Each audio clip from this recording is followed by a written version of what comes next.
The Joe Rogan Experience. You were like the only thing that could top this. For those who didn't see it, it's such a brilliant idea. It was the eggnog drinking contest, and you had to do a double shot like it was bourbon, but it was eggnog, like every 30 seconds.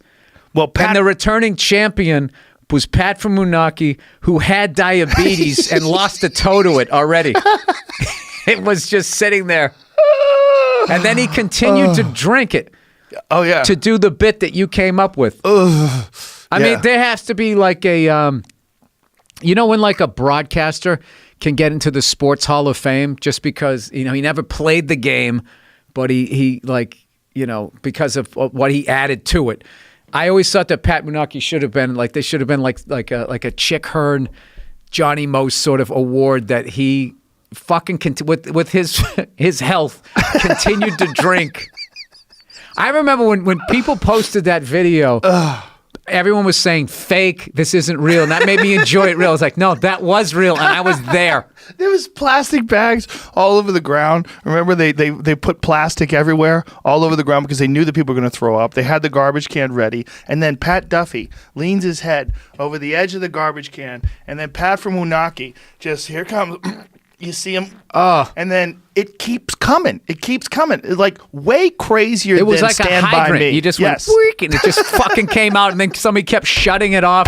And every time, I mean, it was like a... There it is. There dude, it is. I can't you watch can't this. watch this? You know, I still can't tell the story. If I tell it in detail, I start gagging. Oh, see, Fear Factor killed all that in me. I never... Dude, I'll tell the one that makes me gag. I start to gag is when there was the dude... I can't fucking watch it. It was tremendous. I'll say it real quick just to plow through it. You're tearing up. There was a dude who got knocked out. So then what he did was he puked into a pitcher. He puked into a pitcher, and then he was drinking his own puke, trying to make the other people puke. So then somebody dared this guy who had to take a swig from it, and he had like this hipster Viking level beard, and he... I can't do it. You're going to throw up. I can't do it. This is like fucking 10 years later. He took this Viking level swig. He just threw it back. So he gave himself like kind of like a facial with it, and then he puked into the pitcher, I think. And I remember it was in his beard. There's a point in that podcast, in that show where I almost puke. Yeah. That's a crazy thing about seeing so many people puke. Oh, Bill's going to go. I was like hanging on to the fucking table. Yeah, we didn't realize that at the time. But those are some of the greatest moments of our life. In my family, we've got some Ashkenazi bad genes. We tend to die young. And my grandmother died. My grandmother's actually only 15 years older than my dad, and she died a few years ago. Last 10 years of her life, horrible. So we know what's going to happen in my family, probably to all of us if we don't do something. So your grandmother had your father when she was 15 years old? Right. Whoa. Yeah. Back in the early days of World War II, she apparently was playing around with her boyfriend. She claims to be a virgin but at that point. Whoops. But something got somewhere that shouldn't have. And so got he was pregnant. during high school. Right. So I was raised by my grandmother. She was in her 40s when I was a kid. And she was the one that taught me to always stay young, keep your, adults ruin everything. That's probably why I work on aging. Adults ruin everything. What was her advice, like in terms of like how do you avoid what adults are doing wrong? Well, she'd grown up during the Depression and then World War II, and then the communists came into Hungary and raped a lot of people. She had no had no respect for humanity. So by the time I came along, first of all, she put all of her energy into me, and I was a spoilt brat as a kid, so that wasn't helpful to me. I think now as an adult, but more importantly, she wanted me to do the best I could with my life. She said, "David, do what you can to make this world a better place. Make sure that you leave this place better than you found it," and that's what I'm trying to do. Wow, what a profound piece of advice for a grandchild. She was a rebel. She taught me, forget the rules, all right? Kind of like you do. I'm going my own way and we'll see how this goes. So she went to Australia. She said, fuck Europe, I'm out of here. She went to Australia, the furthest place she could find from Europe, never went back. She went on Bondi Beach in Sydney in a bikini, which was rebellious. And she got taken off the beach by the police. What'd you have to wear back then?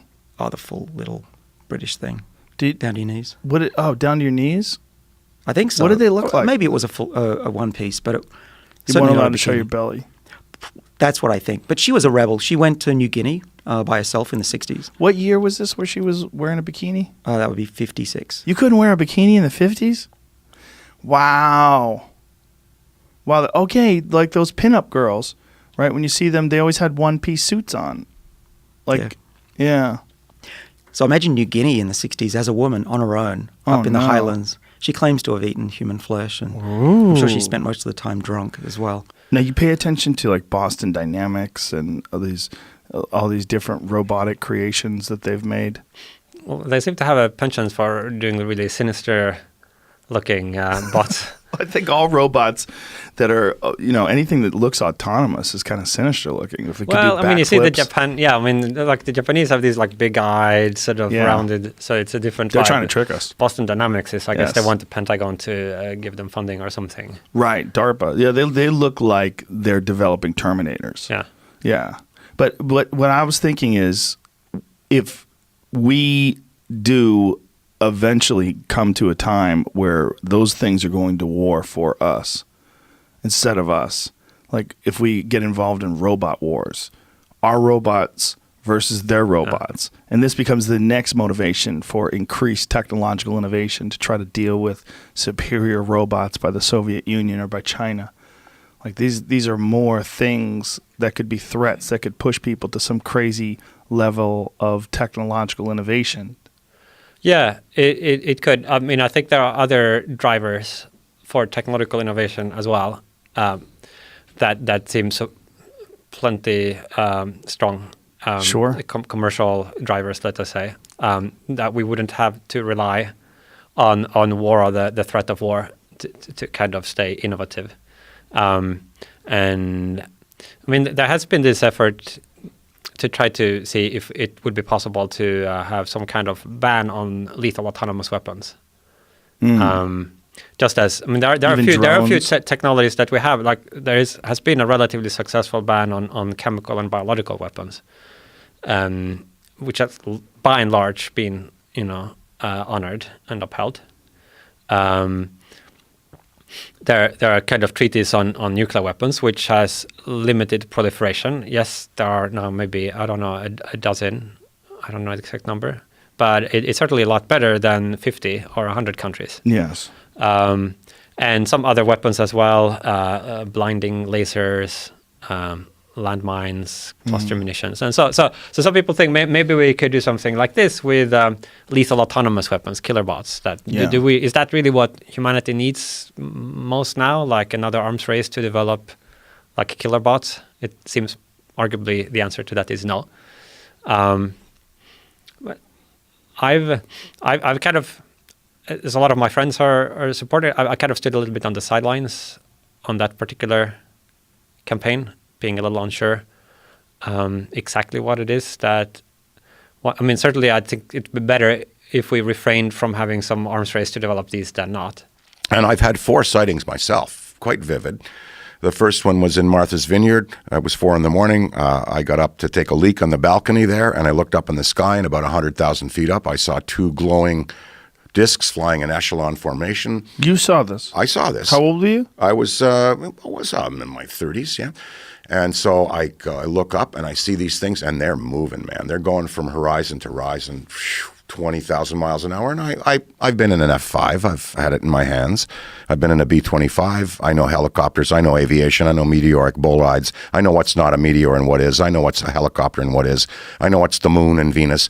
2 glowing round objects, 100,000 feet, maybe 20,000 miles an hour they're doing, because they went across the sky like just in a zigzag formation. So if I screamed to my wife, my friends, they got out, the 3 of us saw it, and I said, and they all knew it was something unusual. That was my first sighting. Okay, now who knows? Okay, meteoric bolide. There are many people that can dispute that wasn't real. But I know what I saw. I know what my friends saw. I know what my wife saw. Those things were moving. They were glowing fast. They were flying in formation.